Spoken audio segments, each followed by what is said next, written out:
So as we continue our starring journey, I'm being a little devious, a little naughty. Obviously pour one out for the game corner, the feature that couldn't be put into more games. I'll admit, little me playing the game corner games, I had no idea what any of the mechanics are. I just put money in and hope for big ding ding noises. Hooray! For more money. Which I guess is kind of what actual gamblers do anyway. Nonetheless, I really wanted a less traditional town in Astara. Something that would almost be like Levincia, those big lights, grand city kind of feel. While Ossard and Pennant are more like traditional cities, this next city is ostentatious and in your face, and a massive game cornering hub. So let's go straight to Starpier City. So the name Starpier comes from the big old casino in Sydney called the Star.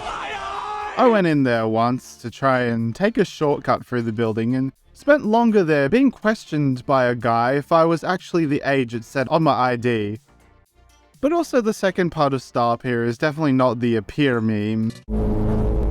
Just a corruption on the word peer.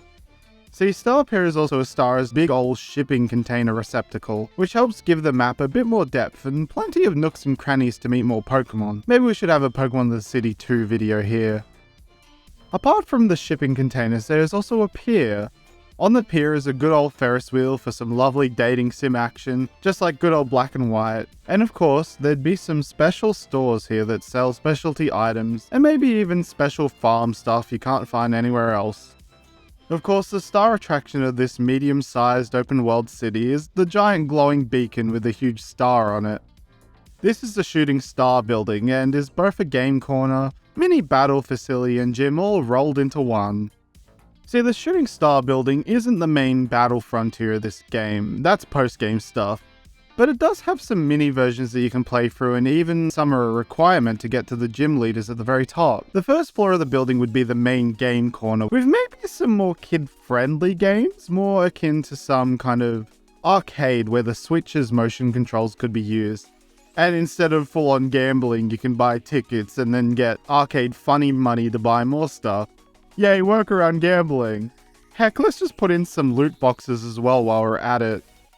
Honestly, I kind of love loot boxes when no money is involved, so maybe like random Pokemon with a chance for higher IVs and hidden abilities, or even shinies. Okay, calm down. Further up the levels you go, through each floors with certain rules like being able to only use rental Pokemon, or only double battles. Depending on how well you do, you get star tokens, different from the tokens you'd get from the arcade, that you can spend to get to higher floors and eventually to the gym leaders in the penthouse suite. You've gotten to the top, so before we talk about our leaders, let's look at some new Dark and Fairy type Pokemon. Definitely not the types of the gym leaders at all, nope, nuh-uh. So based off sort of a box jellyfish comes our first new Mon. I had the idea that these Pokemon used by our gym leaders all sort of had an entertainment and casino theme. And the first thing I thought of was a magician's top hat. I combined it with a bit of squid and octopus with the whole bow tie beak and endless cloth tentacles. It's kind of continuing my theme of water creatures without water typing. I chose Dark and Psychic for Machiron due to magicians being both confusing and crafty, and making my monkey brain kind of go off. For colours I wanted something bioluminescent and almost magical, so I went for a deeper blue colour. I really wonder what would happen if I wore Machiron as a hat. Fry, where's your brain slug? Poor little guy starved to death. Machiron, the magician Pokemon, a Dark and Psychic type. Found off the coast of Starpier are the beautiful but deadly Machiron. Their bioluminescence can be viewed during the night, even while they lay deep in the ocean, and is a beautiful reflection of the neon lights of Starpier. Machiron don't normally go after people, but lazily float around till Pokemon get caught in their tentacles, which inject venom through microscopic needles lining their tentacles. Machiron have a covetous side that attracts them to shiny things. When they find something they want, they stash it within a special second beak on the underside of their body. What they do with the stolen item, we don't quite know. Machiron's abilities are Magician and Poison Touch. Next is a regional form for a Pokemon line that's very near and dear to my heart. As much as I don't have them in the top 5 anymore, Scraggy and Scrafty are still great designs, with a really solid idea behind them. So I wanted to make something fun for Scrafty. And what better for a lizard Pokemon than the blue-tongue lizard? My idea for this one was sort of a draconic glowing, almost cyberpunky Scrafty that kind of matches Starappear, with such powerful dragon energy within it that it needs to vent it out from the tongue that's very obviously a dragon-type bluish purple. I wanted the shed skin to be less pants this time and more of a cloak, the energy from its previous skin becoming an almost energy mantle for Scrafty. But now we see him in all his nakedness.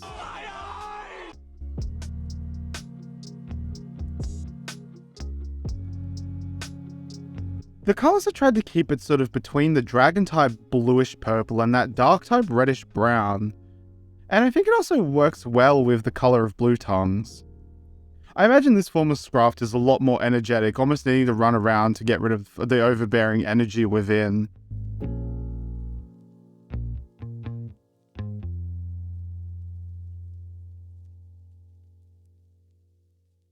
Scrafty, a Starin form, the blue-tongue Pokemon, a darkened dragon type. This form of Scrafty is larger and more aggressive than Unova Scrafty, which is quite the feat itself. Unlike Unova Scrafty, this form's shed skin contains powerful energy, which it fashions into a mantle that allows it to sometimes draw energy from to empower itself. Because of the latent power arriving, it flows out of Scrafty in the form of crackling energy from its tongue. If it touches something with their tongue, it's like being touched by scalding hot magma, leaving burns and hurting for months. Scrafty's shed skin has recently been fashioned into high-end clothing for Astara's fanciest. This form of Scrafty's ability is Dragon Mantle, which has a chance to increase the power of their Dragon-type moves and a chance to decrease the power of non-Dragon-type moves each turn when a move is used by this Pokemon. Alright, so bear with me for this last of the Dark types. When I started making Beast Paradoxes, I always wanted them to have a sort of explanation for their evolution while in Ultra Space, but then I thought about how weird and wacky the other Ultra Beasts are, so I wanted to get a bit wild with this one, and make it a bit hard to explain where it really came from. It's so weird we don't even have a proper Dex entry for it. So let's meet Beast Paradox Lechonk.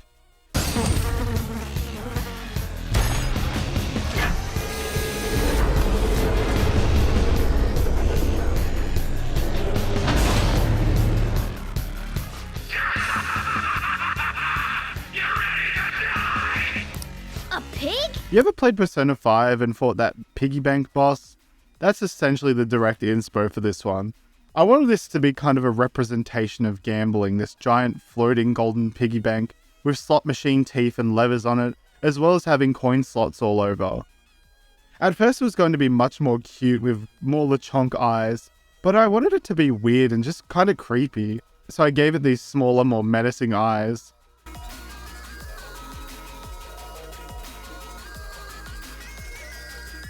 Maybe a bit of a gimmick mon, but I think it helps show the breadth of the Beast Paradox Pokemon designs, and how weird we can get.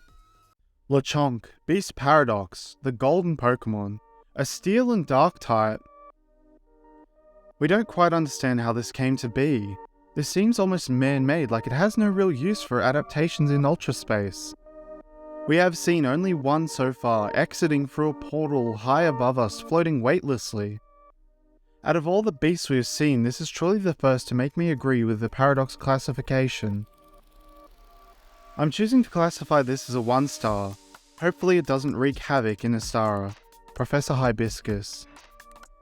This form of Lechonk has a new ability called Roulette, which harshly increases the damage of moves depending on how low the move's accuracy is.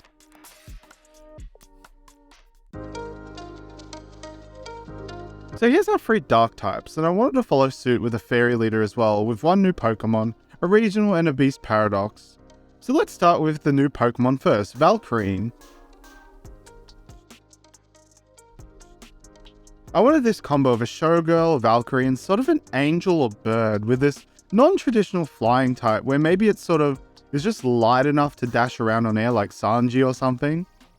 I really wanted to nail down a more friendly vibe with this one.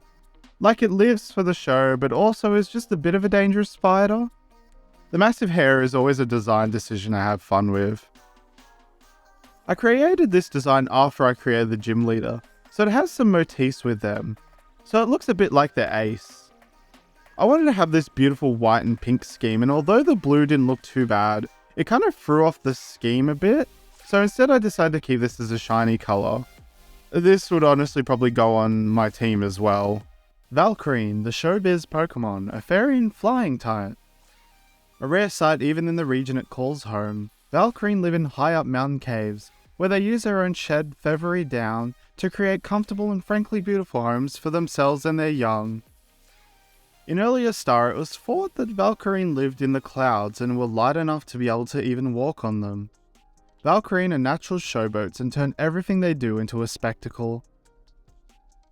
While unable to fly, they can glide far distances by riding warm currents of air, and have even been found using the recent lava ridge as a mid or Staran waypoint for their travels. Valkyreen has a new ability called Valkyrie, which powers up weaker moves when used in succession without missing, but also lowers their accuracy. When the attack misses, both the power and the accuracy is reset back to base.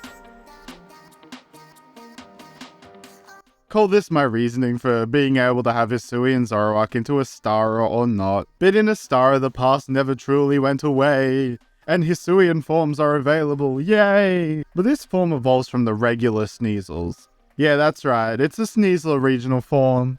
Originally this was going to be a Beast Paradox form, but the further I went in, the less it felt that sort of energy.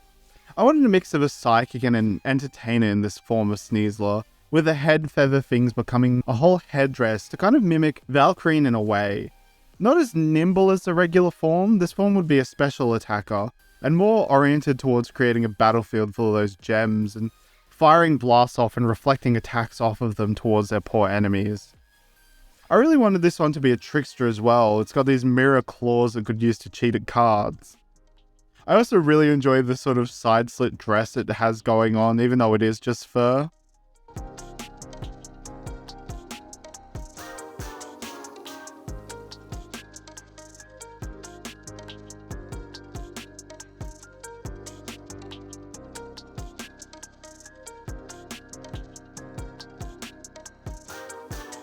Sneasler, the Heist Pokemon, a fairy and psychic type. This form of Sneasler evolves from Sneasel after stealing a sharp gem from a Pokemon. Thought to be an exclusive and extinct evolution from Hisui, Sneasler is found in Astara, but only in this form. It uses powerful psychic energy amplified by the gems it adorns its body with, and floats around firing lasers of psychic energy and reflecting them around the battlefield, creating a confusing and awe-inspiring display to all those watching. During that display, Sneasel will traverse the battlefield, stealing everything it can from the captive audience. Sneasel has the ability Pickpocket, and a new ability called Covetous, which increases strength after stealing or removing an enemy's item. So for our Beast Paradox, I wanted something a bit weird, and to cover a type we don't have many of yet in Astara, the Fire type. And also wanted it to be based on the Aboriginal goddess of the sun, Bila. So I chose Gothitelle. It's already a bit tower-esque, and I could see this big radiant sun as its face.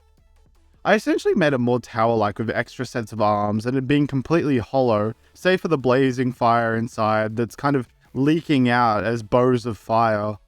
Its head has no features except for the white-hot eyes it stares unblinkingly off into ultra space. This is another one where I wanted to focus less on the adaptation and more showing that some Beast Paradox Pokemon are just weird for the sake of being weird. Gothitelle, Beast Paradox form, the Beacon Pokemon, a fire and fairy type. Our researchers first encountered this form of Gothitelle at night. When it first breached into our space, it was as if the night turned into day. We still are unsure what exactly this Pokemon's adaptation purpose is, but a hypothesis states it may be due to coming from a space where it is too dark normally. Its threat level is generally low as it doesn't do much except float along, then land. However, anything it lands on is roasted completely, leaving only a charred landscape underneath. We are still researching ways to stop it from landing on towns. Gothitelle has a new ability called Burning Beacon, which causes allies on the field to not have their stats lowered and increases the accuracy of all moves. Alright, so if it wasn't obvious yet, our two gym leaders are Dark and Fairy type, but I really wanted to bring back a gym gimmick we haven't done in quite a while. Double Battle Gym Leaders. So these two would battle in tandem, 3 Pokemon each. One of them a high-risk gambler using strong moves with low accuracy, while the other one plays safer, lower damage moves with better accuracy to slowly chip away at your Pokemon. With each of their Beast Paradox Pokemon helping the other leaders' Pokemon, it'd be a tougher gym. So let's get right into it and meet our 2 duo leaders, Ace and Queenie. Obviously named after the Ace and Queen cards. So my idea for Ace was sort of a Riverboat Cassidy from Overwatch. A very Red Dead traditional gambler looking man who just really looked very dumpy in a way. Always down in his luck. I imagine he'd have the same voice as either Cassidy or something like Grunkle Stan. He's got a bit of a pot belly and an old Valkyreen feather affixed atop his head. I wanted him to have this tandem pose with Queenie as if they were welcoming you into their gym. They'd be all about flashy showings as they love to entertain just as much as they love to gamble. Queenie on the other hand is based off the idea of flappers. While this isn't always her outfit, it's something she'd wear when Ace is in his old-timey gambler outfit. Very much connected to Valkyreen, they are much more put together of the two. While Ace always loses, Queenie always wins. I had to shrink them down a bit. Pokemon trainer proportions are always so finicky to try and get together, I swear. But I got there in the end.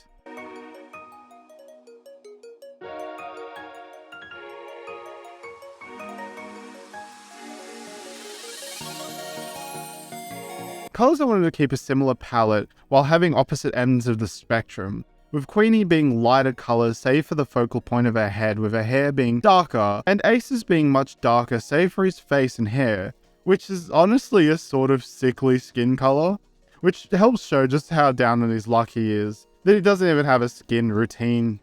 These two are very in love despite all of Ace's flaws, and they run quite the tight ship as the gym leaders and owners of the whole building.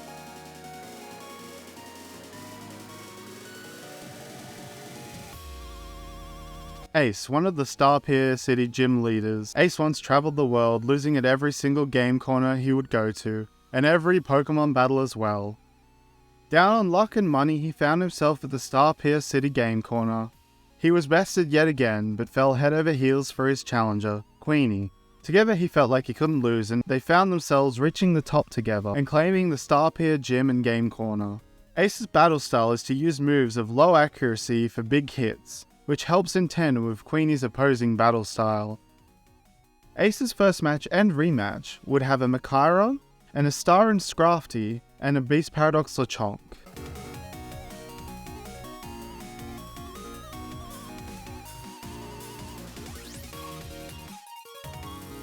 Queenie, the Scarlet City gym leader.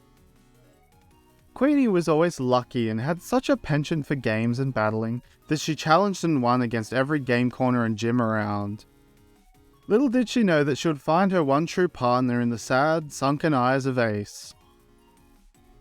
Queenie believes in high accuracy and never needing to take chances unless she needs to, and that's how she became the head of the Scarlet gym along with Ace. Where Ace is always missing, Queenie slowly chips away at her opponent with fast, accurate attacks. While it doesn't do as much damage, it all adds up. Queenie in her first match and rematch would use a Valkyreen, and a Star and Sneasler, and a Beast Paradox Gothitelle. With the Royal Flush and Ace and Queenie bested, the building is now yours. Hooray! Just kidding, you're far too young in the game to be a landowner. So go on, get out. Go out and explore the sights and sounds of Scarlet City and enjoy the Ferris wheel. Next on our Astara bucket list, there's another Beast Paradox Titan to hunt down.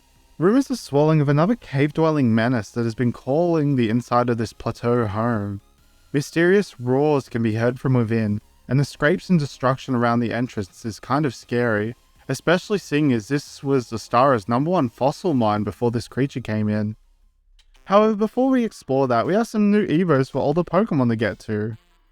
But for now, drop a like and subscribe if you haven't, and comment down below what you thought of the Pokemon in the video. Any going on your team?